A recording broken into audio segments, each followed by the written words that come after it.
Այսօր մեզ է միացել Գրիգորի Այվազյանը, ադրբեջանագետ, պատմական գիտությունների դոկտոր։ Բարև ձեզ Գրիգորի։ Բարև ձեզ։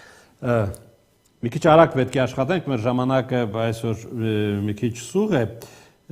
Միանգամից ուզում եմ հարցնել Գրիգորի, շատ մասնագետների գնահատմամբ Ադրբեջանը փորձելու է Արցախից ստանալ Նախիջևան, առանց հայկական հետքի։ Կհաջողվի դա անել Ադրբեջանին։ Նրանք այդ ուղղությամբ ամբողջությամբ աշխատում են, ավելին ձեզ ասեմ, այդ եվրոպական գագաթնաժողովը ցույց տվեց այդ խայտարակությունը, որ դրա ժամանակ եղավ, երբ որ Եվրոպա պարլամենտը ընդունեց զեկուցումներ, հայտարարություններ, որ Արցախահայությունը պետք է իրավունք ունենա վերադառնալ Արցախ անվտանգության միջազգային երաշխիքների ներքո եւ նաեւ Արցախի հայության պատմամշակութային ժառանգության մասով Ալիևը ելույթ ունեցավ հանձնաժողովին տալով հաթաթա բոլոր եվրոպական այդ ընտանիքի ներկայացուցիչներին ինատու հայտարարելով անվանելով Երևանը Իրիվան դեմը դնելով Իստիսու քանքային ջուրը, որը ըստ էության ջերմուկի թարգմանական նշանակություն ունի եւ մի շարք հայտարարություններ արեց Հայաստանին թերթուզ եւ հերավար մայրաքաղաքում ասելով որ հակահաբեկչական գործողություններ արել օկուպացիայից ազատել են երկիրը առաջինը նշանը դա է երկրորդը նրան երկու հիմնարար ելույթներ որ ինքը արեց ըստ էության Մյունխենում եւ կրկնեց Թիֆլիսում արևմտյան Ադրբեջանի նարատիվը երրորդը այդ ուղղությամբ եթե գալիս ենք ու խոսում ենք դրա մասին պետք է հիշենք որ նույն 2026 թվականի հունիսի 18-ից 19-ը իրենց մոտ նշանակված է Բաքվում արևմտյան Ադրբեջանի փառատոն վերջերս լուսանկարների ցուցահանդես կազմակերպվեցին այսինքն նրանք այդ նարատիվը չեն պատրաստում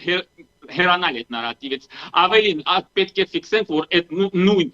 բենականացված շոու օրդուբադում պետք է տեղի ունենա դա ամենայն ֆոնին երբ որ հայոց ցեղասպանության 111-րդ տարելիցի նախորյակին նրանք սրբապղծություն են արել ուղղակի ապամոնտաժել են Սուրբ Հակոբ եւ Սուրբ Աստվածածին եկեղեցիները Արցախում դա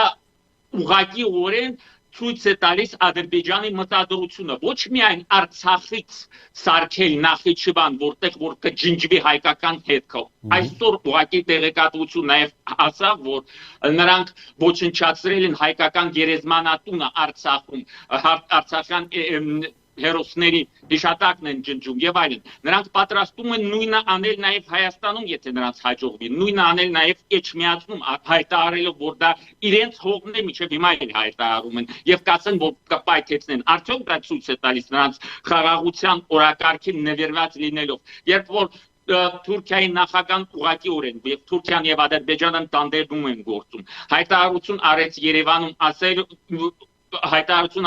արեց մեկը Երևանում ասելով փոխնախագահան որ զգում է իրեն ինչպես տանը եւ միևնույն ժամանակ մեր տանը մեր պատմամշակութային ժառանգությունն են ոչնչացնում ցեղասպանություն են իրագործում մեր հանդեպ եւ միևնույն ժամանակ Թուրքիայի նախագահան խոստովանեց որ նրանք մտել են Արցախ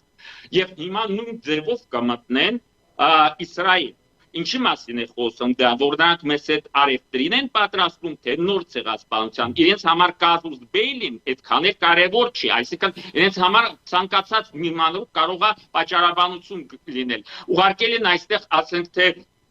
Շահին Մուստաֆայևին ինչի համար տնտեսական հարցերը բարձրացրել թե պնդել իրենց տարածքային պահանջները այսպես կոչված անկլավների նկատմամբ արդյոք նրանց մոտեցումները տանում են դեպի խաղաղության օրակարգի ամրագրում գործողություններով կոնկրետ գործողություններով ցեղասպանության օրը մեր եկեղեցիներին քանդում ցույց են տալիս որ մտադիր են նույնը ցեղասպանությունը արդեն